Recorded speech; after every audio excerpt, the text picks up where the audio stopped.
Hello, BookTube. I thought we'd continue with my seemingly interminable library tour. And this is the fourth bookshelf of the thin west wall bookcase. So we're making our way down. We've still got a long way to go before we get to the floor. But we're on the fourth bookshelf, and I thought once again I would start with the transverse books just to get them out of the way. Starting with, I've noticed that there's quite a few fiction. There's quite a bit of fiction on this shelf. A little bit unusual for this room. But the first one is a classic. I'm sure I've praised it to many of you before.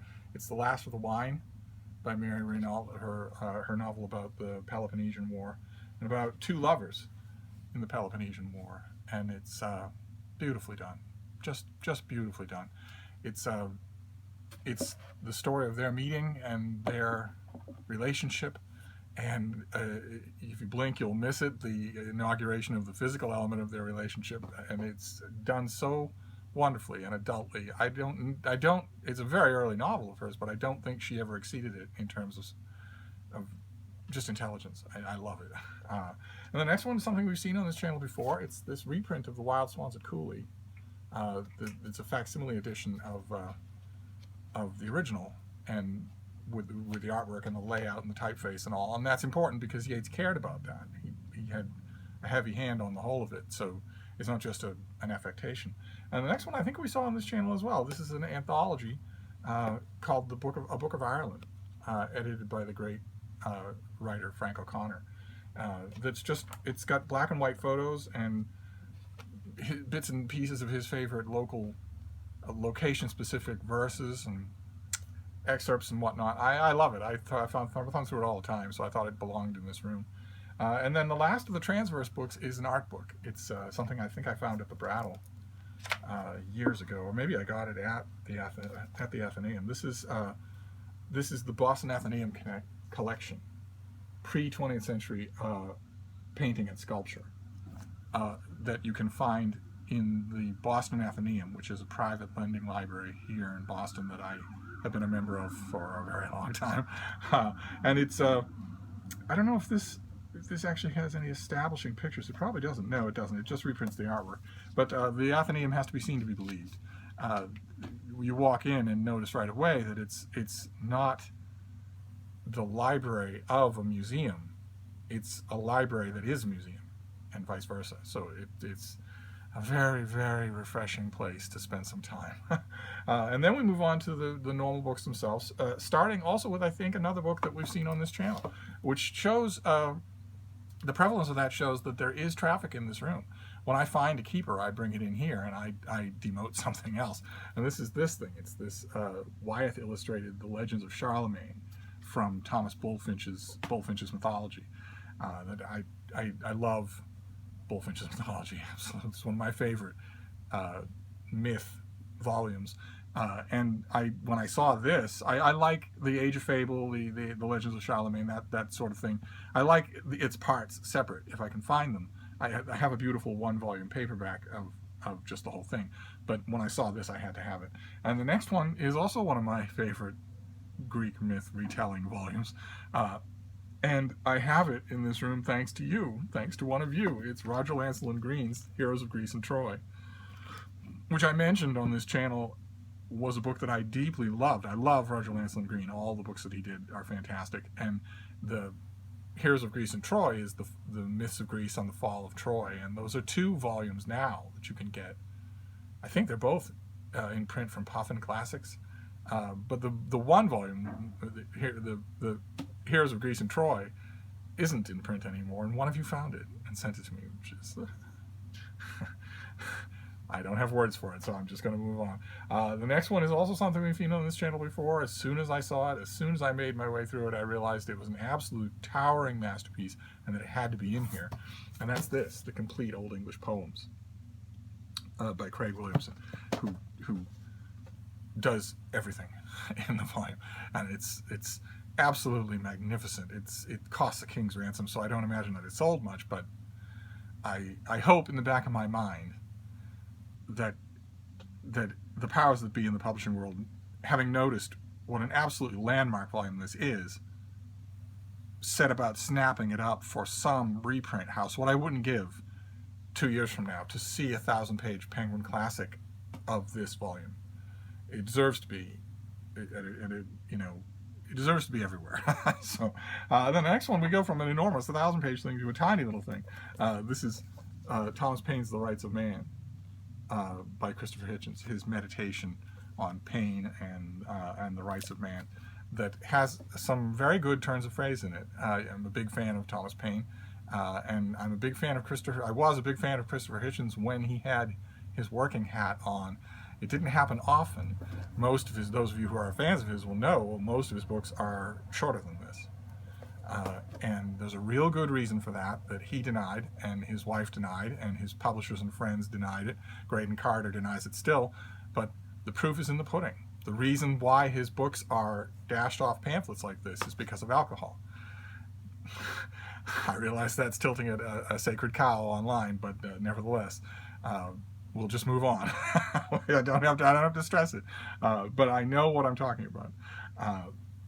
But anyway, then we get, like I mentioned, a blast of the made-up stories, so you'll just have to bear with me.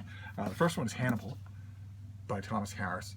I don't think this room has a copy of Silence of the Lambs or Red Dragon, or of course Hannibal Rising, but Hannibal I think is brilliant. I think it outdoes them all for its sheer bearing down greatness.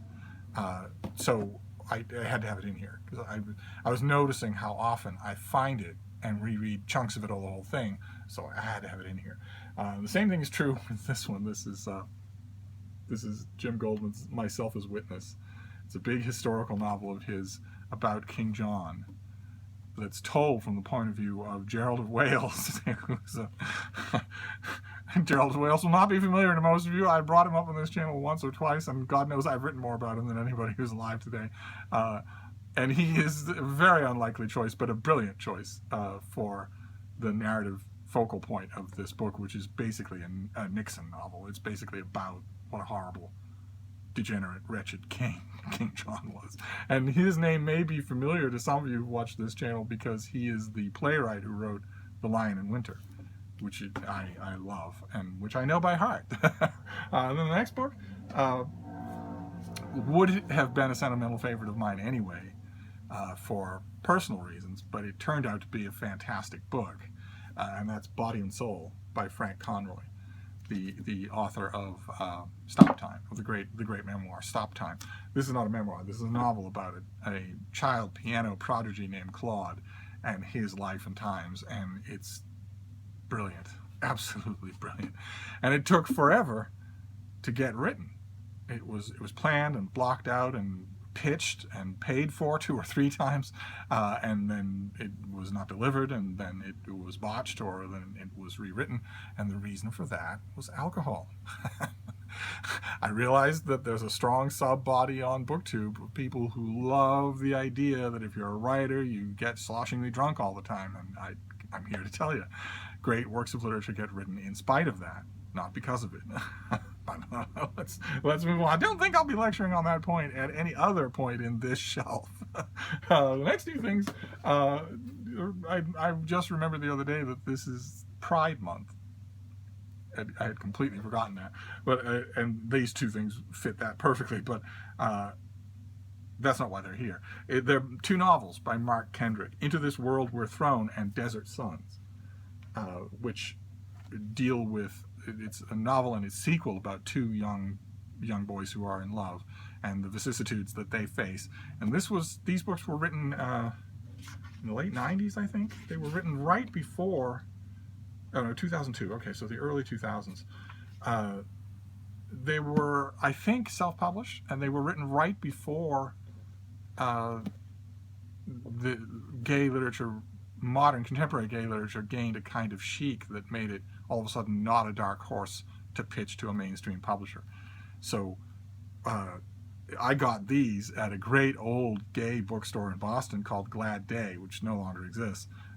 And it was the only place. You would never, even if these had been published by Random House, you would never have seen them at a retail bookstore, or they would have been tucked away somewhere. And the thing is, because they're 2 novels about the personal and sexual struggles of 2 teenage boys, the writer probably couldn't have got them published anywhere except to do it the way he did. That's not true anymore. But they're So they're in this room for largely sentimental reasons that are a bit on the plotting side themselves. So now that I'm looking at them, now that I'm pulling them off this shelf for this shelf tour, I'm thinking they probably don't belong in here. But that's been a recurring theme throughout this whole library tour. It really helps when you're picking books off your shelf and going through them. You really realize what the deadweight is. But the next two things are definitely not deadweight. I go back to these things all the time. And they're both by the same author, and they're part of a series. The first one is Our Times, 1909 to 1914, and then Our Times, this is the 20s. They're both by Mark Sullivan. And the reason that I don't have all, Mark Sullivan did, I think, 5 volumes in this series where he talks about every single byway of the history of his present days, of his life. And I think the only reason that I don't have the others is because usually you see them in very drab blue hardcovers with no dust jackets, usually. This was the first time, these at the Brattle were the first time that I saw them with their original Art Deco dust jackets that I love. And all of them had that. So I keep waiting to see the other, I want them all, of course, they're great. I keep waiting to see the others with these dust jackets. I feel certain that the Brattle will provide. In fact, I feel certain that whoever sold them these 2 volumes sold them all the others, and that they just got boxed when they were being taken out of the person's house. They just got boxed up in a different box, and that box is in some other location in the Brattle's legendary basement and will turn up eventually. But what Mark Sullivan did was go through his day. The books are loaded with black and white photos, some of which you won't find even in exhaustive histories. But he didn't. These are histories of his time, but they're not the usual thing because they're not broad stroke.